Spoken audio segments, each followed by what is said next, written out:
Alright guys, so for today's video, tuturuan ko kayo paano mag-activate ng retailer. Okay? So number one guys, para mag-activate kayo ng retailer, syempre, punta muna tayo sa inyong dashboard.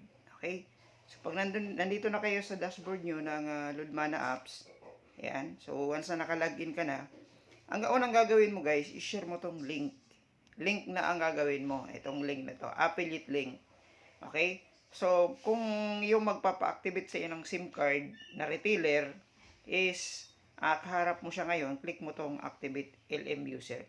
So, gagawin mo muna siyang user, basic user, bago mo to the next na maging retailer. So, ito, pipilapan mo to, or siya mismo magpipilap niyan. Then, mag-create diyan ng password.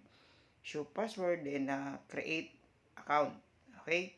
So, once na na-create na yung account niya, basic user na siya. So, isang way yun, yung number 1. Pwede naman number 2, isend mo tong code, QR code mo, code online, affiliate code online, through messenger or text. So, pwede mo siyang isend. Then, pag clinic niya yan, magsa-sign up na siya doon.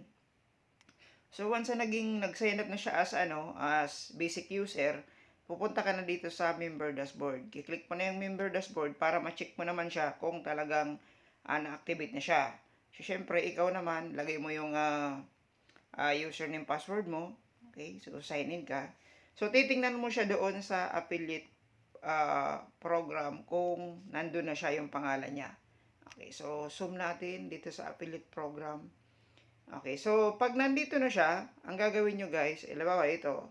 Okay, so yung kulay pula, ang gagawin mo dyan, click mo yan. Then, okay, upgrade to retailer. Kiklik mo tong upgrade to retailer.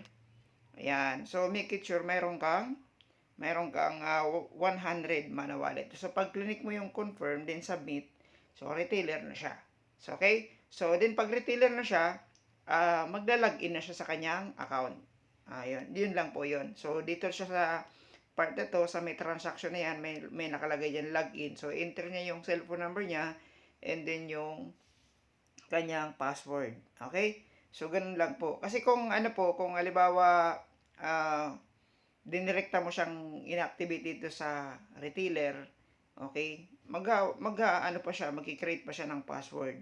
So, kiklik niya yung forget password para maka-create siya ng sarili niyang password. Unlike pag dito po sa basic user, okay, meron na siyang sarili niyang password. So, I hope na nakatulong sa iyo ang simpleng pag-activate ng retailer. And, kung susupply mo naman siya ng load wallet, dito ka na sa send yan. Pwede mo siyang sindan to mana. Okay, pwede rin sa load wallet transfer. So, yun lang yung napakasimple na pag-activate at pag-supply ng load wallet sa retailer. I hope na nakatulong to sa iyo. And kung hindi ka pa subscriber, please click subscribe and notification bell para updated ka sa mga kagaya nito na tutorial.